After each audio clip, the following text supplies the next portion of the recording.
भारत तो आप आपसे इतना आगे निकल चुका है कि अब आपको भारत के साथ कंपेयर करने नहीं चाहिए आपको। और इस मुल्क में मुझे तो लगता है हुकूमत नाम की चीज़ ही कोई नहीं है। मैं हैरान हूँ, ये रोने का मुकाम है। पाकिस्तान में पाकिस्तानी सेफ नहीं है तो आप माइनॉरिटीज की बात क्या करेंगे? इनस्टेबिलिटी से ज्यादा मईशत के लिए कोई खतरनाक चीज नहीं होती।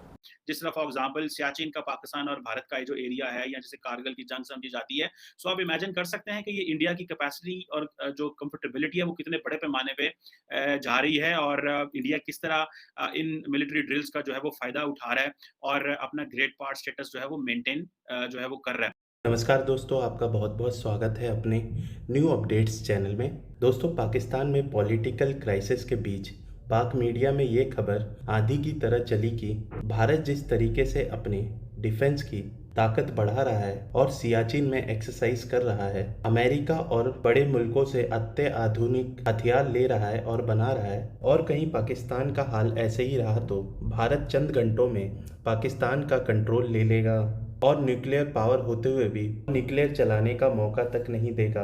वहीं दूसरी तरफ बलूचिस्तान में भीषण बाढ़ आई हुई है, लेकिन पाकिस्तान की राजनीति में बड़ा सियापा चल रहा है। इमरान खान को किसी भी तरीके से पाकिस्तान की गद्दी चाहिए और रूलिंग पार्टी को किसी तरीके से अपनी सत्ता बचानी है। वहीं नॉर्मल आवाम इस चक्की में पिसे जा रही है। चलिए दोस्तों, वीडियो शुरू करते हैं और इस नए चैनल पे अपना सपोर्ट बनाए रखें। जय हिंद, जय भारत। कि जो एक एग्रीमेंट इन्होंने साइन किया था, Bika basic exchange and cooperation agreement, ताकि दोनों ममालिक की डिफेंस टाइज को आगे लेके जाया जा सके। सो ये जो हाई एंड मिलिट्री टेक्नोलॉजी की जो लॉजिस्टिक्स है और इसकी जो एक्सपोर्ट है, इसका आप इमेजिन कर सकते हैं कि इंडिया को कितना ज़्यादा एक एडवांटेज है, और इंडिया किस हद तक अमेरिका से अपनी वो जो मिलिट्री प्रिपरेशन है वो करने की तैयारी कर रहा है। जो कुछ मैं सिंध में हो रहा है, मैं फिर दोबारा ब्लेम करूंगा हमारे इमरान नियाजी साहब, मौलाना इमरान नियाजी साहब, जो कि दोबारा पाकिस्तान में मुसलमानों को फिर मुसलमान करने की तैयारियां कर रहे हैं। जो कहते हैं ये सियासत नहीं जिहाद है, हर घर में जाके इनको बताओ ला इलाहा इल्लल्लाह का मतलब क्या है। जब आप ये करेंगे तो फिर पाकिस्तान में यही होगा जो हो रहा है। 2 रोज़ पहले हमारे वज़ीर आज़म ने हार्वर्ड यूनिवर्सिटी के कुछ तालिब इल्मों से बात करते हुए कहा कि वो भारत के साथ एक मुस्तकिल देरपा अमन चाहते हैं, और क्योंकि पाकिस्तान और भारत के दरमियान जो जंग है वो ऑप्शन नहीं है। ये बात हम पहले भी कई बार मुख्तलिफ़ वज़ीर आज़म से सुन चुके हैं। मेरा सिर्फ सवाल कहने का ये है कि ये बात कहने की ज़रूरत क्या है? कभी आपने भारत के किसी प्राइम मिनिस्टर से सुना है कि जी पाकिस्तान और भारत के दरमियान जंग ऑप्शन नहीं है? हमारे ही लोग ऐसी बातें क्यों करते रहते हैं? जंग ठीक है, एक न्यूक्लियर इन्वायरमेंट है, और हम सब समझते हैं कि कितना कैटास्ट्रॉफिक होगा अगर न्यूक्लियर वॉर हो गई, लेकिन इसका हरगिज़ मतलब ये नहीं है कि हम ये बयानात देना शुरू कर दें कि जी हमारे दरमियान जंग नहीं है। कल को अगर भारत कुछ ऐसे इक़दाम ले लेता है, मिसाल के तौर पर इंटरनेशनल बॉर्डर क्रॉस कर लेता है या LOC क्रॉस कर लेता है, तो जंग नहीं होगी? जंग तो होगी। तो जंग ऑप्शन हमेशा रहता है, और सफारतकारी की भी कामयाबी के लिए ज़रूरी होता है कि जंग के ऑप्शन के तौर पे रहना चाहिए, और आपके एडवर्सरी को ये मालूम होना चाहिए कि अगर उसने रेड लाइंस क्रॉस की तो फिर जंग तो होगी। तो जंग तो कभी ऐसा नहीं होता कि कहा जाए कि जंग ऑप्शन नहीं है। मेरी समझ से बालातर है कि क्यों कर हम इस किस्म के लायानी, sorry to use this word, लेकिन क्यों हम इस किस्म के बयान देते हैं जो कि हमारी सफारतकारी को मज़ीद कमज़ोर करते हैं। इस किस्म के जो बयानात होते हैं वो किसी तौर भी मस्बत नहीं होते, वो बल्कि दिखाते हैं कि आप कितने डिफेंसिव पे हैं, और वो आपकी कमज़ोरियों को एक्सपोज करते हैं। तो मैं तो बहरहाल ये समझने से कासिर हूँ कि हमारे प्राइम मिनिस्टर ने क्यों कर ये कहा कि भारत के लिए भी ऑप्शन नहीं है और पाकिस्तान के लिए भी नहीं है। भाई, भारत ने तो कभी कहा ही नहीं कि हमारे लिए ऑप्शन नहीं है।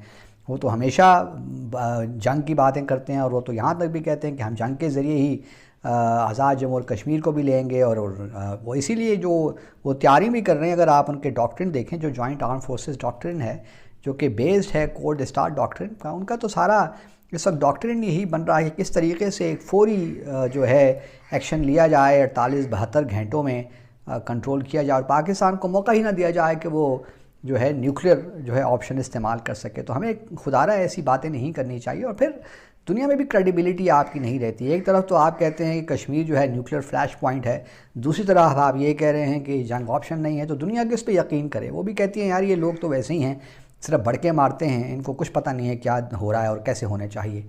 इसमें दोस्तों जो इम्पोर्टेंट चीज़ है वो सिर्फ ये है कि ये कोई मिलिट्री प्रिपरेशंस नहीं हो रही। ये बेसिकली इंडिया का जो मेजर पावर स्टेटस है वो भी बढ़ रहा है। इंडिया कल को इस सारी अपनी मिलिट्री कैपेबिलिटी को पाकिस्तान के खिलाफ भी इस्तेमाल करेगा। वो ये तो नहीं होगा कि जी ठीक है, जो अमेरिका से इंडिया को मिल रहा है वो सिर्फ चाइना के अगेंस्ट है, वो तो कोई कानून नहीं है, वो तो ना ही पाकिस्तान की इतनी मेरा ख्याल है स्ट्रॉन्ग पोजीशन है कि हम अमेरिका को कह सकें कि भाई आप जो चीन इंडिया को इतनी ज़्यादा मिलिट्री सेल दे रहे हो, इतना ज़्यादा जो आप इनके साथ जो हाई एंड जो आप सिक्योरिटी एग्रीमेंट कर रहे हो, जो आप मेमोरेंडम ऑफ अंडरस्टैंडिंग्स इनके साथ साइन कर रहे हो, आपने मेजर डिफेंस पार्टनर बना रहे हो, इतनी कैपेसिटी इंडिया की इनहेंस हो रही है, तो कल को पाकिस्तान के अगेंस्ट इस्तेमाल नहीं होगी। आज मलिया लोधी ने बड़ा अच्छा आर्टिकल इस पर लिखा, इंस्टेबिलिटी से ज्यादा कोई चीज खतरनाक नहीं होती।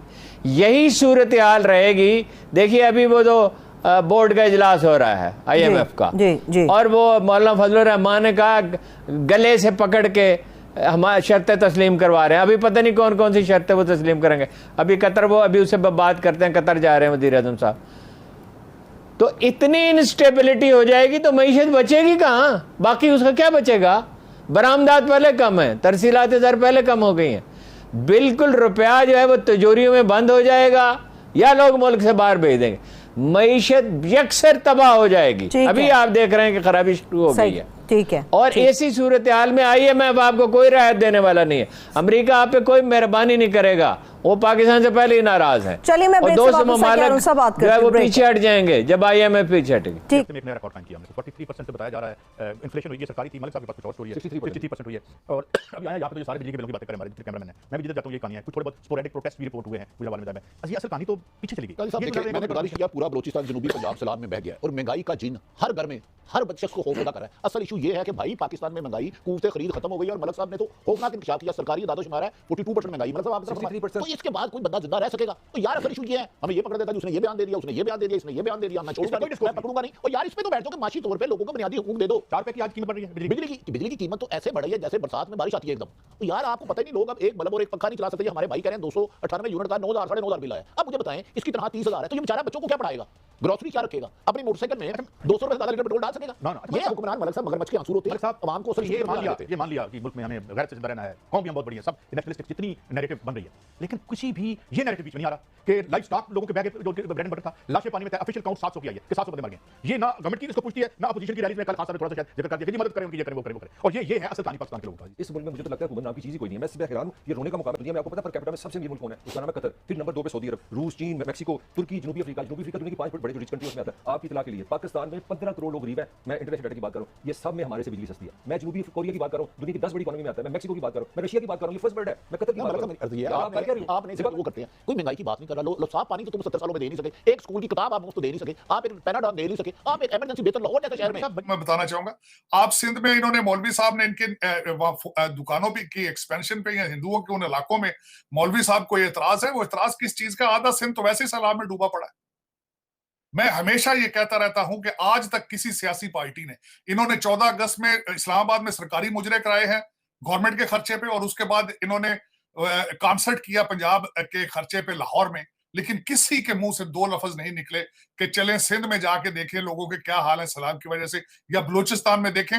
बलूचिस्तान में इस वक्त 250 के करीब अमवात हो चुकी हैं और 22,000 घर गिर चुके हैं बलूचिस्तान में। लेकिन अफसोस वाली बात है कि यहाँ पे जो हमारे पंजाबी ये जो भाई हैं, ये जो लाहौर से इस्लामाबाद वाले लोग हैं, ये जो डाकू लुटेरे जो सारे बैठे हैं इस एरिया में, जो पाकिस्तान के फैसले करते हैं, उनके माथे पे बल ही कोई नहीं है। और इसी वजह से खुदा के देखें, ऐसा मुल्क है, बारिश ना हो तो अजाब और बारिश हो तो फिर अजाब।